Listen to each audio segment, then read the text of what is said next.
Assalamualaikum warahmatullahi wabarakatuh.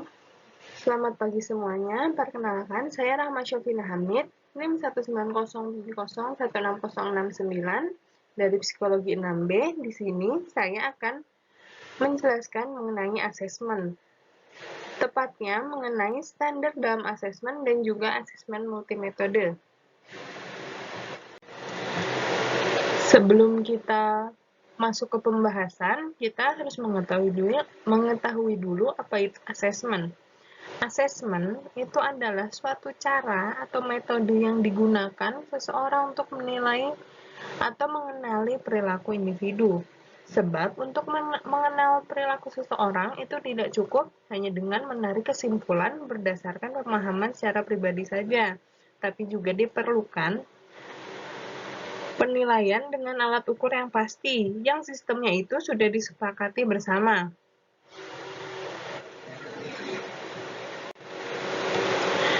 Menurut Pomeranz 2014, yaitu seorang psikolog klinis anak, metode dalam asesmen dibagi menjadi 6, yaitu wawancara klinis, lalu observasi perilaku, skala peringkat perilaku, yang keempat skala laporan diri, lalu selanjutnya tes proyektif, dan tes intelektual.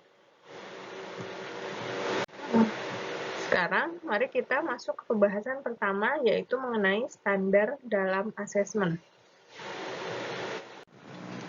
Untuk mengetahui sesuatu, hendaknya ada standar yang digunakan untuk menentukan hal tersebut layak dikatakan benar ataukah tidak, begitu pula sebaliknya. Begitu juga dengan asesmen yang memerlukan standar di dalamnya. Sebab kita tidak diperbolehkan untuk membenarkan sesuatu tanpa adanya alasan yang jelas, yang bisa diterima secara akal dengan takaran sesuai ketentuan. Tetapi ini tidak berarti asesmen yang tidak berstandar sendiri tidak bisa digunakan. Asesmen yang tidak berstandar tetap bisa digunakan, tetapi perlu dikembangkan dan disempurnakan lebih jauh lagi.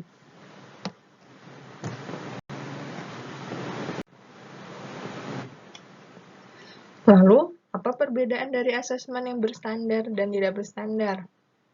Asesmen yang berstandar, ini contohnya adalah tes psikologi, yang mana formatnya itu sudah ditetapkan dengan tepat. Begitu juga prosedur dan cara penskorannya, yang memampukan suatu instrumen atau metode digunakan untuk tujuan yang sama dalam berbagai ruang lingkup yang berbeda dan berulang-ulang. Yang berarti standarisasi ini menginginkan adanya keseragaman dan juga objektivitas secara universal. Psikolog klinis yang menggunakan asesmen berbasis standar hanya akan memilih asesmen yang mempunyai psikometri yang kuat, juga memiliki reliabilitas, validitas, dan tentunya kegunaan klinis.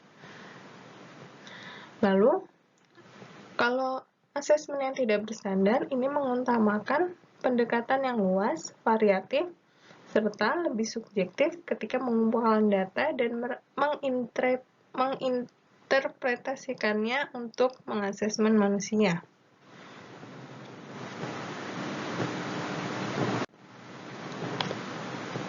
Selanjutnya, kita masuk ke pembahasan yang kedua, yaitu mengenai asesmen multimetode. Apa sih asesmen multimetode itu? Asesmen multimetode berarti adalah asesmen yang majemuk, yang berarti menggunakan berbagai jenis tes atau wawancara atau observasi dan berbagai metode-metode asesmen lain, yang tidak hanya menyandarkan pada satu metode saja dalam menilai kepribadian. Setiap metode ini tentunya memiliki perspektif unik tentang klien, dan metode-metode tersebut sering berkonvergensi atau mempunyai titik temu yang merujuk pada kesimpulan serupa. Sehingga dengan menggunakan banyak metode yang berbeda, yang asalkan merujuk pada kesimpulan yang serupa, itu akan menciptakan hasil asesmen yang dirasa lebih meyakinkan. Lalu, apa keunggulan asesmen multimetode? Keunggulannya itu dapat dilihat dari Misalkan seorang psikolog klinis yang hendak mengenali seseorang klien menggunakan tes kepribadian. Masing-masing metode tes menawarkan sebuah perspektif yang berbeda, yang mungkin sebagian metode itu lebih informatif dibanding dengan metode lainnya. Tetapi dengan integrasi dari berbagai banyaknya metode, itu akan menciptakan hasil yang lebih informatif.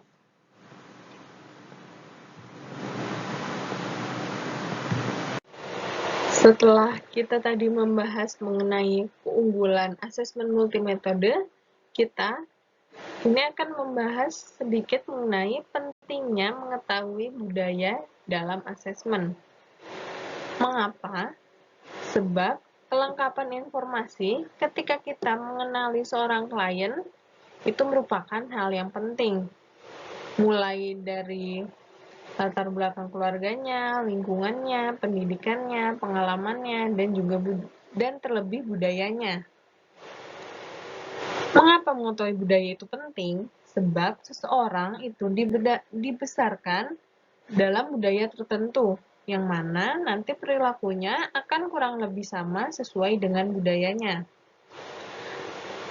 Hal ini juga diperlukan dalam asesmen kepribadian. Hal ini yang dimaksudkan hal ini adalah budaya ya. Sebab setiap budaya ini memiliki persepsi tersendiri dalam menentukan normal dan abnormal. Yang mana apabila asesmen ini dilaksanakan tanpa melihat adanya budaya dari seorang klien itu, nantinya bisa memungkinkan psikolog itu menetapkan patologi yang berlebihan, yaitu yang memandang abnormal sesuatu yang normal secara kultural dari klien tersebut. Sekian presentasi dari saya. Mohon maaf apabila ada yang kurang dimengerti. Terima kasih sudah menyimak. Wassalamualaikum warahmatullahi wabarakatuh.